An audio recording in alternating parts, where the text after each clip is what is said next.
Olá, pessoal. Vamos falar de uma coisa que eu acho que poucos de vocês ouviram falar até agora. É uma nova forma da gente apresentar ou formular as leis da mecânica. É uma nova dinâmica, digamos assim, não newtoniana, é claro, e também não é baseada no formalismo lagrangiano, apesar de começarmos pelo formalismo lagrangiano. Trata-se de um formalismo que recebe um nome em homenagem a quem propôs, Hamilton, William Hamilton. É o formalismo hamiltoniano, né? Ele é diferente, é bem curioso e é muito bonito e muito útil. Por quê? Vamos depois fazer uma análise das vantagens e onde houve uma evolução, né, em relação a esse formalismo, né? Em primeiro lugar, vamos tentar entender, né, qual é a ideia do formalismo.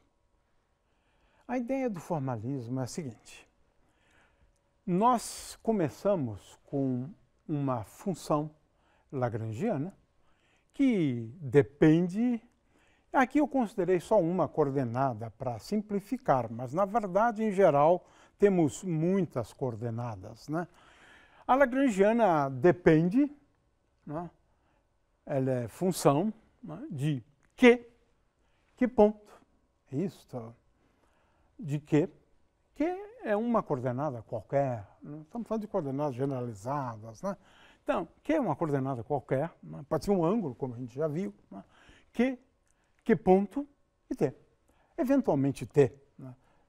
Vimos vários exemplos onde a lagrangiana depende de t. Veja, essa dependência é uma dependência explícita, não é a implícita. A implícita está aqui. Porque, em princípio, Q depende do tempo, que ponto depende do tempo. Essa dependência é dita dependência explícita, ela depende explicitamente do tempo. Ela sempre depende implicitamente do tempo. Mas a ideia é a seguinte: a partir da lagrangiana, eu construo uma nova função, dita a hamiltoniana. E a hamiltoniana, ela suprime, que ponto? Suprime velocidade. Ela introduz, por outro lado, uma grandeza, que é o momento. Vamos depois falar nisso. O que é momento, o que é momento canonicamente conjugado a uma variável, né? Mas o fato é que a formulação hamiltoniana, ela não faz uso do conceito de velocidade. Ela faz uso do conceito de momento. De forma que essa função, e depois a gente vai escrever as equações de movimento, levando em conta essa função hamiltoniana, essa função é função de P, vamos definir já o que é P. Claro que P, num bom número de casos, é um momento linear, mas não obrigatoriamente. P, Q, são as coordenadas, né? E, eventualmente, o tempo. Muito bem, vamos depois construir essa função. Ora, quais são as vantagens do formalismo? Esse formalismo é curioso porque ele, ao invés de equações diferenciais no tempo, derivada segunda no tempo, esse formalismo, ele apresenta as leis de tal forma que você tenha só equações de primeira ordem. É claro que isso tem um custo, que é duplicar o número de equações. Às vezes isso é vantajoso, às vezes isso não é vantajoso. Mas, de qualquer maneira, é assim, né? Nós temos em mãos equações, então, de primeira ordem, um número maior de equações do que no caso do formalismo lagrangiano. É um formalismo muito útil para estudar as leis de conservação, é fantástico, é o grande trunfo do formalismo, é estudar leis de conservação, né? A outra coisa, e aí é difícil para vocês entenderem, mas é bom que saiba, né? No caso da mecânica quântica, a gente escreve as equações de uma forma muito parecida com as equações do formalismo hamiltoniano. Então, a melhor forma para a gente fazer uma transição da mecânica clássica para a mecânica quântica é utilizando o formalismo hamiltoniano. E nisso consiste uma das suas principais virtudes, né? Agora, uma outra coisa que a gente aprende com esse formalismo é que ele eleva o conceito de momento para um nível bem alto. Por quê? Porque o conceito de momento agora, ou o momento, passa a ser uma variável dinâmica independente das coordenadas. É isto. É muito interessante isto. Porque, de novo, é a base da quantização, né? Onde eu trato uma coordenada e o momento canonicamente conjugado a ela, e eu quantizo, levando em conta essas duas grandezas, que agora são consideradas de fato completamente independentes uma da outra, especialmente no formalismo quântico. Muito bem. Então, qual é o conceito agora? Vamos começar definindo PI. Quem é PI? PI, por definição, é o momento canonicamente conjugado, esse é o nome científico, né? A variável QI, né? De forma que, aqui eu tenho que me desculpar porque tem QI ponto aqui, na verdade, né? Aqui faltou um ponto. Então, PI é, por definição, igual a DL de QI ponto.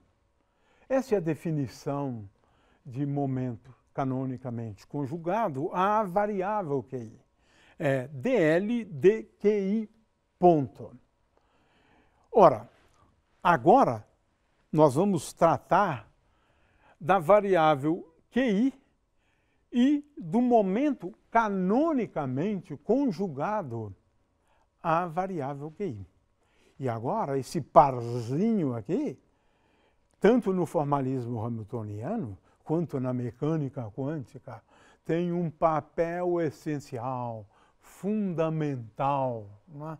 A variável e o momento canonicamente conjugado à variável. A hamiltoniana é função da coordenada ou das coordenadas e dos momentos canonicamente conjugados a essas coordenadas, né? É isso que a gente vai tentar entender agora. Muito bem, vamos começar com a lagrangiana. Ela é função de Q ponto ou QI ponto. Posso ter N coordenadas, né? Muito bem, e eventualmente do T, do tempo, né? Agora, eu vou fazer o seguinte, eu vou considerar uma quantidade infinitesimal, que eu estou chamando de DL. DL é uma variação infinitesimal que resulta de uma variação infinitesimal das coordenadas QI, dQI, e finalmente dQI ponto. É claro que DL agora é igual a DL dQI, a derivada de L com respeito a QI, vezes dQI, mais DL dQI ponto, como ela pode depender explicitamente do tempo também, eu tenho a possibilidade de ter aqui uma contribuição para DL associada a DL dt vezes o intervalo infinitesimal de tempo dt. Né? Ora, como nós já dissemos, PI é igual a DL dQi ponto. Né? E nós sabemos também que dPi, né, dt é igual a DL dQi. É uma das equações de movimento de Euler-Lagrange. Eu apenas utilizei isso. Ora, a conclusão é a seguinte: levando em conta isto e levando em conta a definição de PI, veja que DL, uma variação infinitesimal da Lagrangiana, pode ser escrito como a soma de PI ponto dQi mais soma de PI dQi ponto mais DL dt dt. Então, essa é uma expressão que a gente vai fazer uso agora. Ou seja, DL é dado por essa expressão anterior, né, que eu estou aqui apenas repetindo, e agora eu uso o fato de que PI dQi ponto pode ser escrito como dPi QI ponto menos dPi QI ponto. É claro que isso vale para qualquer que seja o PI e QI. Né? E agora, esse termo eu passo para cá com o sinal menos e faço uso dessa identidade. É por isso que aqui aparece um sinal menos e agora eu tenho essa expressão aqui. Ora, veja só que coisa curiosa. Essa combinação aqui, essa combinação agora passou a ser uma função de QI e PI. Isso é um truque bem interessante. Veja, porque agora aqui eu tenho dQi e dPi. Ora, introduzo, portanto, uma função conhecida como função hamiltoniana, né? E essa função hamiltoniana eu vou defini-la como sendo igual à soma de QI ponto PI menos L. Porque é o que eu tenho aqui do lado esquerdo. Veja, e essa função, como vemos aqui, ela depende de QI e de PI. É bem bonito isso. É uma maneira bem interessante. Eu suprimo Q pontos. Não é? Essa função aqui é função de P e Q e, eventualmente, do tempo. Não é? Então, H agora é função de Q1, Qn, P1, Pn e T. Função das coordenadas e dos momentos canonicamente conjugados às coordenadas, a cada uma das coordenadas. É uma nova função, né, que eu obtenho. Ora, dH, sendo uma função, eu vou poder escrever dH como sendo igual a dH dQi, dQi. Né? Quem é dH? Eu estou considerando uma variação infinitesimal dessa função quando eu tenho uma variação infinitesimal dessas grandezas das quais essa função depende. Né? Então, isso é igual a dH dQi mais dH dPi, tem uma soma, né?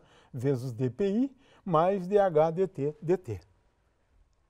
Veja, eu acabei de mostrar que essa combinação aqui é, de fato, na verdade é o sinal menos, mas eu passo o sinal menos para lá, não é?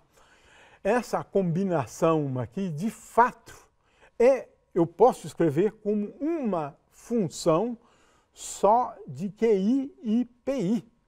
É esse o aspecto interessante, por conta disso aqui. Né? Ora, DH é igual a DH dQi, como eu disse antes, dQi, e, consequentemente, olha só o que nós concluímos. Né? É que DH é dado por esta expressão e, ao mesmo tempo, DH é dado por essa expressão. Consequentemente, o que eu tenho? É que QI ponto, olhando aqui para esse termo, né? QI ponto é igual a DH dPi. Né? Esse é a primeira conclusão. E a segunda conclusão é que PI ponto, que é este termo que está aqui, ele é igual a menos DH dQi, olhando aqui para esses dois termos. Né? E aqui eu olhei para esses dois termos. Né? Agora, olhando para esses dois termos, eu tenho que PI ponto, está aqui, olha, DH dQi é igual a menos PI ponto, ou seja, PI ponto é igual a menos DH dQi. E agora, né, veja, olhando para esse termo agora, eu concluo que DH dt é igual a menos DL dt. Né? Essas são as equações de Hamilton. Né? Ou seja, e agora é uma questão da gente procurar construir a Hamiltoniana. A gente já vai a esse exercício. Mas ela tem uma vantagem, que se eu tenho alguma grandeza conservada, né, PI igual a alfa-I, agora eu introduzi uma forma de introduzir as constantes de movimento na Hamiltoniana. Né? Por quê? Se ela é constante, agora eu introduzo um termo constante. Isso ajuda um pouco, porque quando eu escrever a equação para QI, eu posso escrevê-la como sendo QI ponto igual a DH de alfa-I, isso é uma função do tempo, então eu tenho como determinar QI de t a partir desse truque. Né? E também tem uma coisa curiosa, vamos aqui analisar a questão da conservação de energia, a gente vai ver isso depois. Né? Veja, DH dt, né, eu posso escrever desse jeito aqui, e agora usando as equações de movimento, este termo aqui é igual a zero, né? E eu concluo o seguinte, que a derivada dessa função, conhecida como função hamiltoniana, a derivada total da função hamiltoniana, com respeito ao tempo, ela é igual a dH dt. Se dH dt for igual a zero, ou seja, se a hamiltoniana não depender explicitamente do tempo, então a própria hamiltoniana é uma grandeza conservada. É isso que a gente conclui. dH dt é igual a... Ou seja, se a hamiltoniana não depender explicitamente do tempo, então dH dt é igual a zero. Se ela depender do tempo, é claro que eu tenho que ficar com esse termo aqui. Mas, ao mesmo tempo, nós sabemos que dH dt é igual a menos dL dt. Então, se a lagrangiana não depender explicitamente do tempo, a gente agora acabou de provar que existe uma grandeza conservada que é a função hamiltoniana. H, e esse H é energia. Temos, então, aqui uma formulação muito bonita para o princípio da conservação da energia. Né? Vamos a exemplos e a gente depois pode ou não avançar em relação a isso. Eu tenho aqui um exemplo.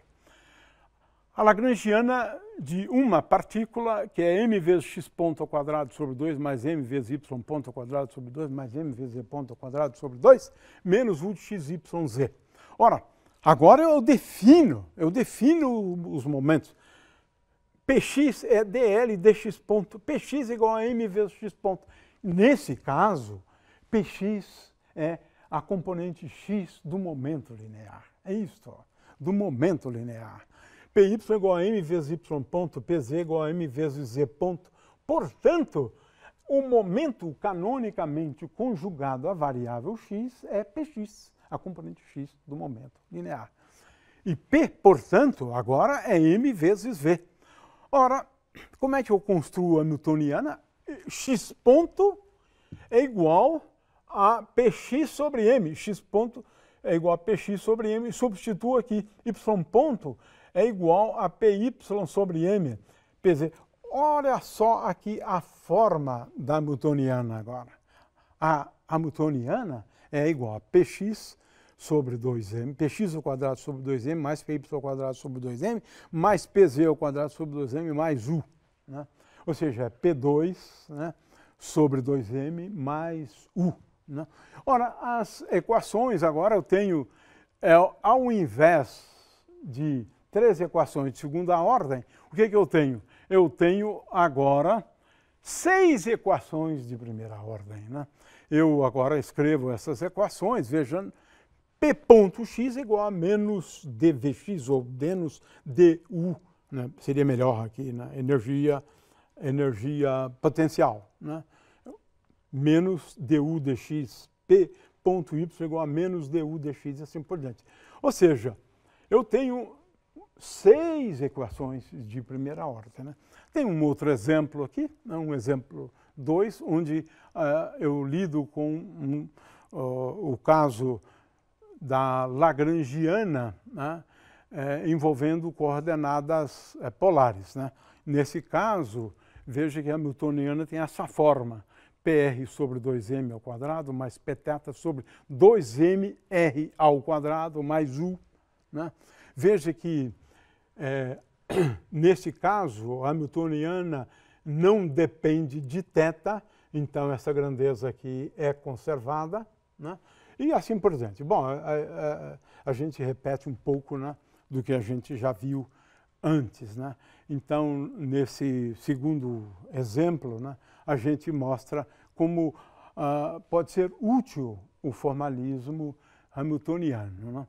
Ora, eu tenho aqui alguns exemplos, né, onde a gente mostra que quando eu considero a simetria translacional, né, isso impõe restrições sobre a energia potencial e como ela depende das diferenças das coordenadas, para que eu tenha essa simetria translacional, para que eu possa colocar a origem do meu referencial onde eu quiser.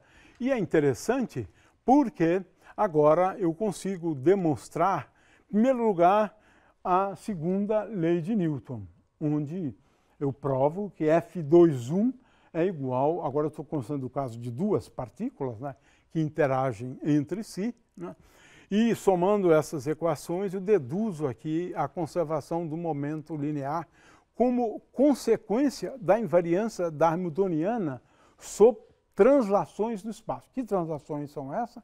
Translações do ponto de origem do referencial. Porque essa aqui é uma coisa básica. Não importa onde eu coloco a origem do referencial para formular as leis físicas. E isso tem uma consequência. E a consequência, a gente pode deduzir agora, é a conservação do momento linear. O fato da natureza exibir esta propriedade, né, de poder colocar, no caso de interações entre duas partículas, o meu referencial onde eu quiser, eu tenho uma consequência, conservação do momento linear, e agora eu faço uso do formalismo lagrangiano. Eu posso também falar das consequências de uma simetria rotacional. Aqui, na verdade, eu vou acabar mostrando que a energia potencial de interação de duas partículas só deve depender do módulo do vetor R1 menos R2. R1 é a posição de uma partícula, R2 é a posição da outra partícula. E agora a gente pode deduzir uma expressão para a força com base na consequência de que a energia potencial de interação de duas partículas não deve depender da orientação dos eixos. Né? Então, a partir daí, eu deduzo que o momento angular, né, ele é invariante, né,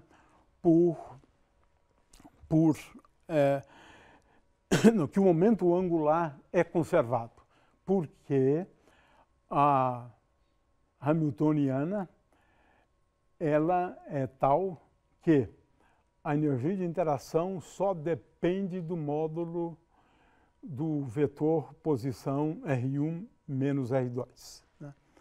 Então, a gente consegue deduzir a partir da formulação hamiltoniana isso. A outra consequência é a conservação da energia, né? Ora, para que eu tenha conservação de energia, a hamiltoniana não deve depender explicitamente do tempo. Isto me obriga ou traz como condição, né, necessária, não suficiente, que a energia potencial não dependa do tempo, mas também exige que todas as constantes que aparecem na energia, como massa, constante da gravitação universal, a carga elétrica, que essas constantes não dependam do tempo, porque se dependerem, a energia não se conserva. Então, todas as constantes devem ser de fato constantes. Isso significa que a energia se conserva porque tudo acontece hoje como aconteceu no passado e como vai acontecer no futuro. Ou seja, por exemplo, a aceleração da gravidade não deve depender do tempo. E essa é a base para o princípio da conservação da energia. Ou seja, é o que nós chamamos de princípio da homogeneidade do tempo.